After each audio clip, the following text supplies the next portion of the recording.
We are at a caravanserai, one of the countless way stations scattered along these trade routes, a place of rest and safety in the vast emptiness. There is no urgency here, no destination we must reach. We can simply settle into this oasis of calm, observing the gentle rituals of travelers and merchants as they prepare for night, letting the peace of the desert evening wrap around us like silk. The caravanserai is built of mud, brick and stone, its high walls forming a square around a central courtyard, a fortress against the desert and the dangers it might hold. The walls are thick and solid, painted white, or left the natural tan of dried clay, their surfaces glowing golden in the late afternoon light.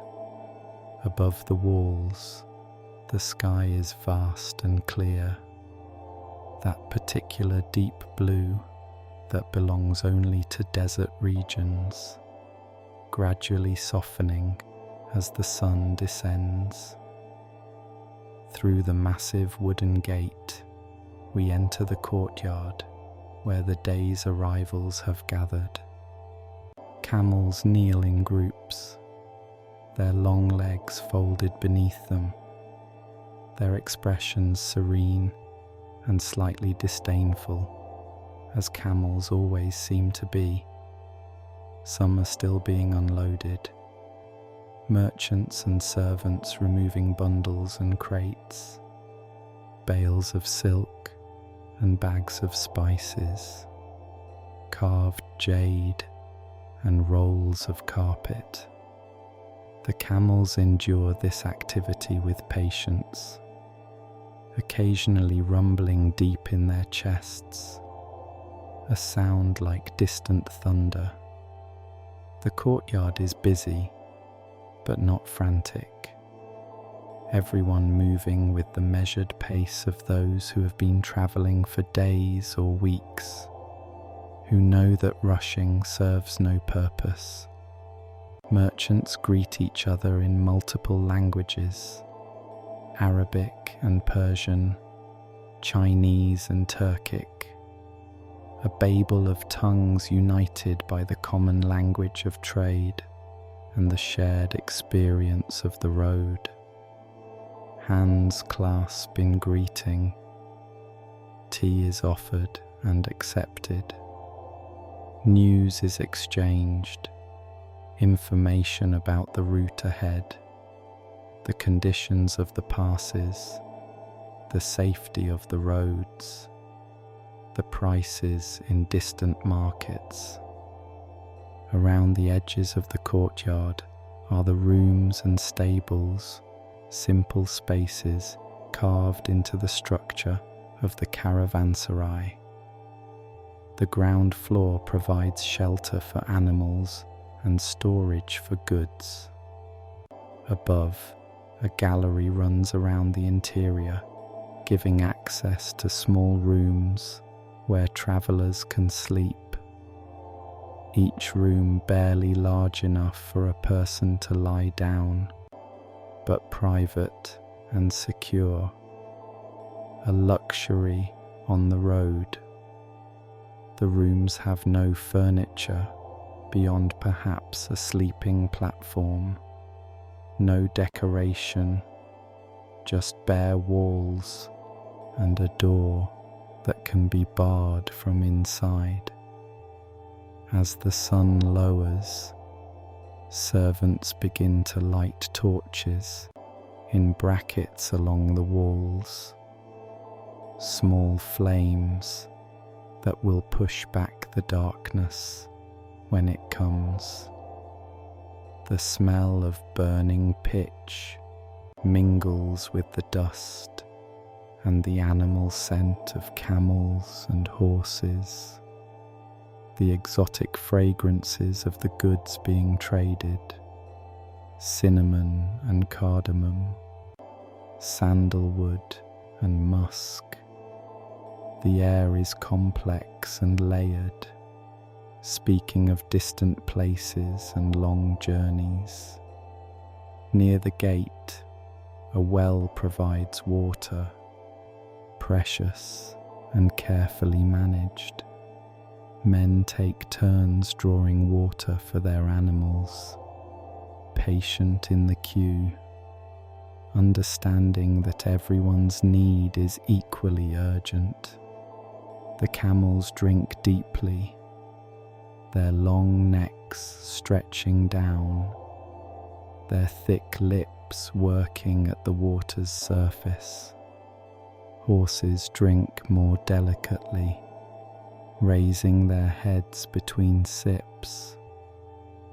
The sound of water splashing into troughs is pleasant and musical, a reminder of life and sustenance in this dry land. In one corner of the courtyard, a fire has been built, and around it, merchants and travellers gather as the light fades.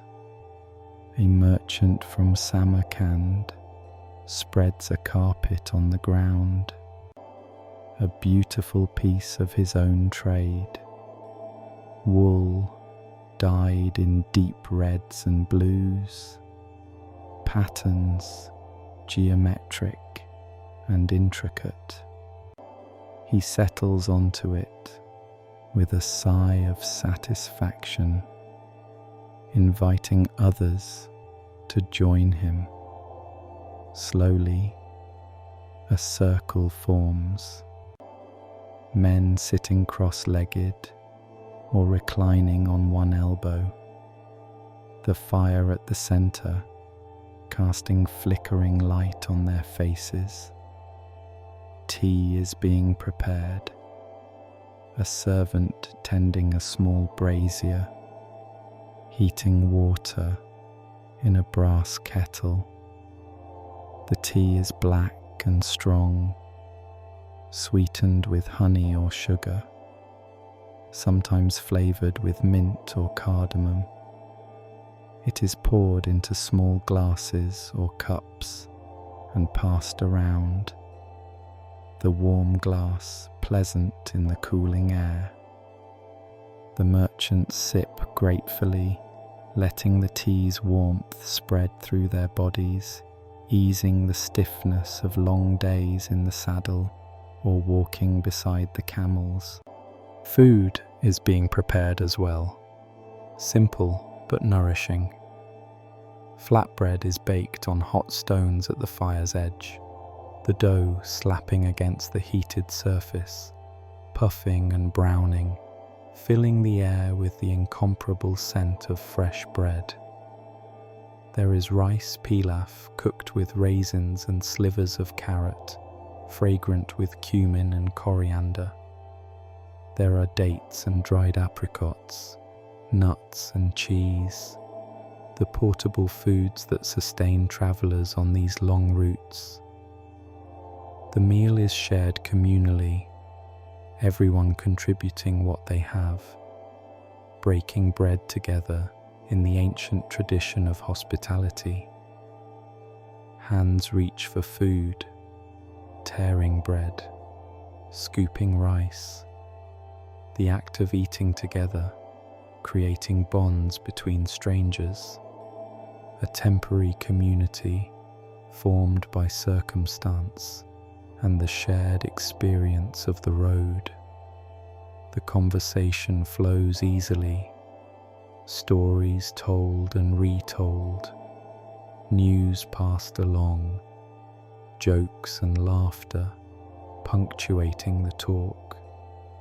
A storyteller begins to speak, his voice rising above the other conversations, drawing attention. He tells a tale of jinn and desert spirits, of lost caravans and miraculous rescues, his hands moving expressively, his voice modulating to create tension and relief, wonder and fear. The listeners lean in, their faces wrapped in the firelight, transported by the story, even though some have surely heard it before. Stories are currency on the Silk Road, as valuable as silk or spices, connecting people across languages and cultures. The sky above has deepened from blue to indigo to purple, the first stars appearing, faint at first, and then growing brighter as the darkness increases. The desert night is coming, swift and complete, the temperature dropping rapidly once the sun has gone. People draw closer to the fire, wrapping themselves in cloaks and blankets, seeking warmth and the comfort of human presence.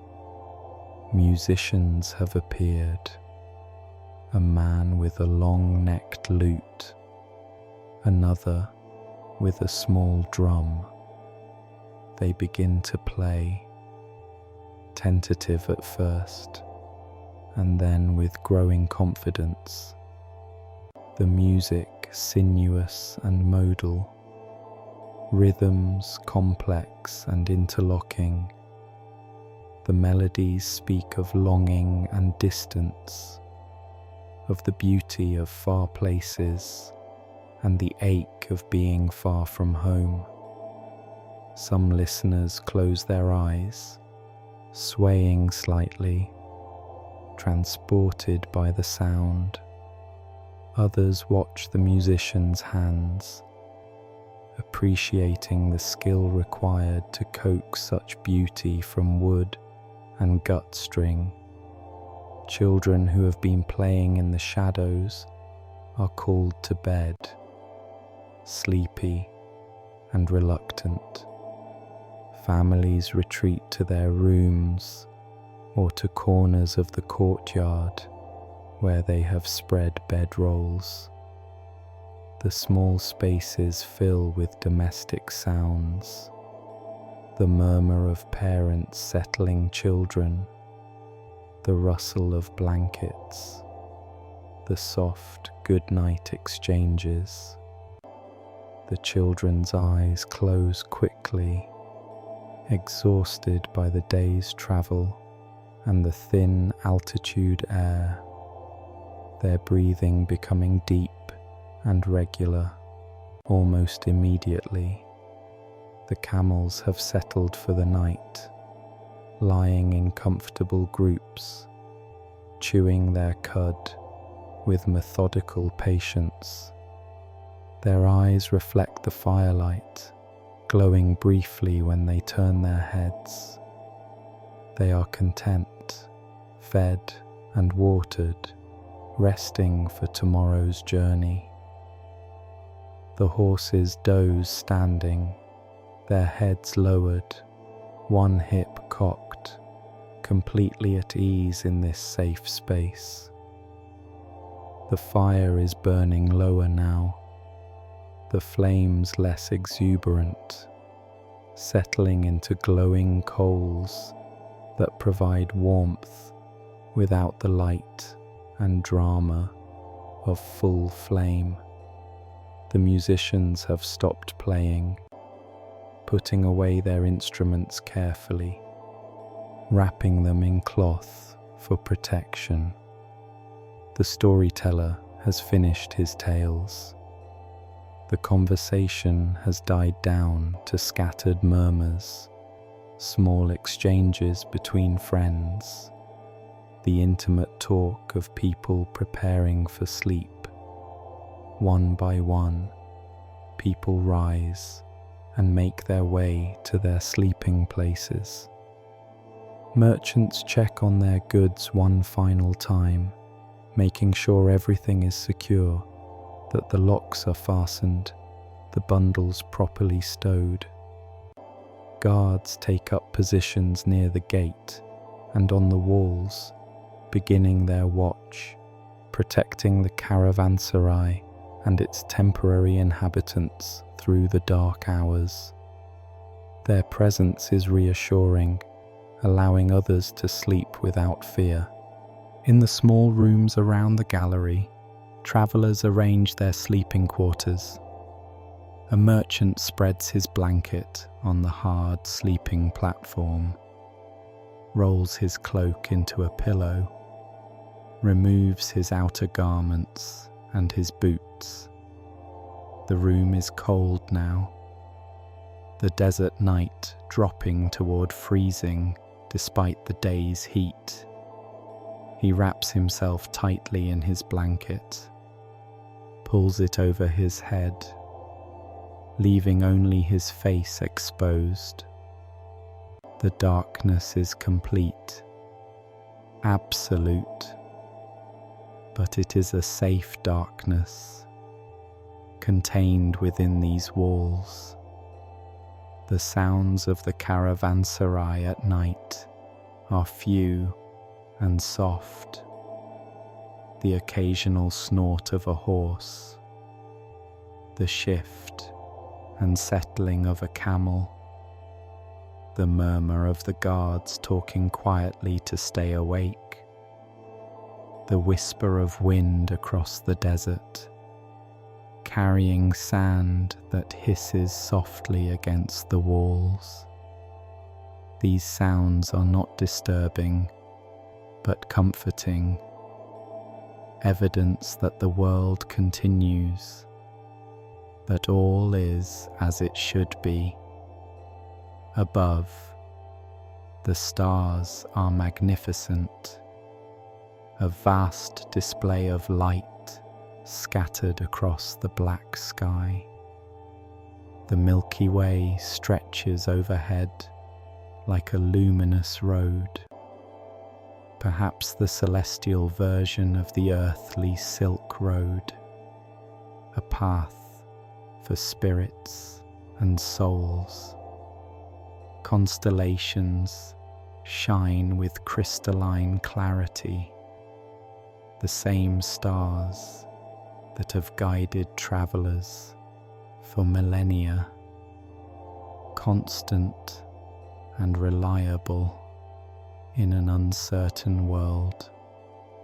Shooting stars arc across the sky from time to time, brief scratches of light that appear and vanish, mysterious and beautiful. In the courtyard, the last few people still awake sit near the dying fire, reluctant to surrender the day completely. They speak in low voices about nothing in particular, enjoying the quiet companionship, the peaceful end to another day of travel. One man smokes a pipe, the tobacco's sweet smoke drifting on the air. Another sips the last of the evening's tea, now cold, but still good. But even these last wakeful souls eventually rise and seek their beds. The fire is banked, the coals covered with ash to preserve them for morning. The torches have burned down, their flames guttering and dying, plunging the courtyard into deeper darkness. Only the stars provide light now, faint and silver, enough to see shapes and shadows, but no detail. The caravanserai sleeps, this temporary community of strangers bound together by the road, by commerce and circumstance. Tomorrow they will part ways, some continuing east toward China, others west toward Persia or Arabia, some north to the steppes, others south to India. But tonight they are together, safe within these walls, protected from the desert's vastness and the unknown dangers that might lurk in the darkness beyond. And we too can find rest here, in this ancient shelter, among these peaceful travelers. We can let go of our own journeys, our own concerns and destinations.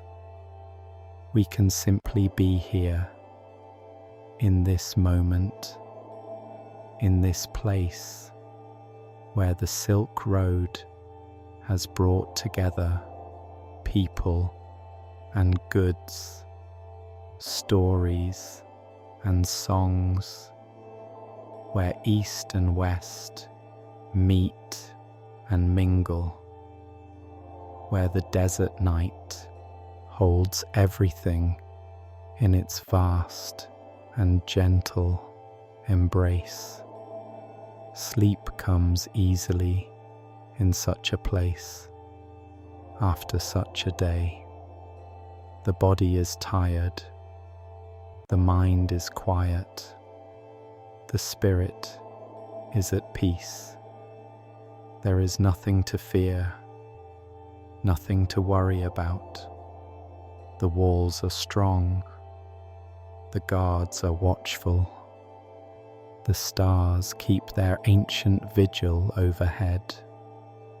We can surrender to sleep as naturally as the sun surrendered to night, letting consciousness fade, letting dreams rise in its place, gentle dreams of distant places and long roads, of silk and spices, of caravans moving slowly across endless sands.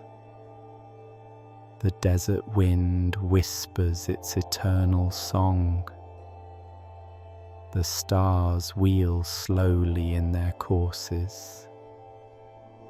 The Silk Road rests, and we rest with it. Travelers all, pausing in our journeys, finding shelter and peace in the darkness, held safe by walls built for exactly this purpose, to provide a haven, a moment of respite, a place to sleep and dream before continuing on in the morning.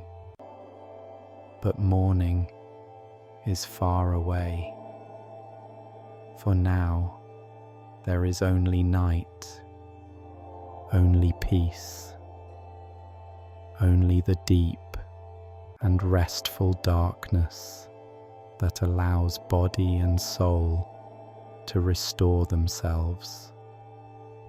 We can let ourselves sink into that darkness, into that peace, knowing that all is well, that the ancient patterns hold, that the Silk Road endures, and that sleep, when it comes, is a blessing and a gift. Rest well, traveller of the ancient road.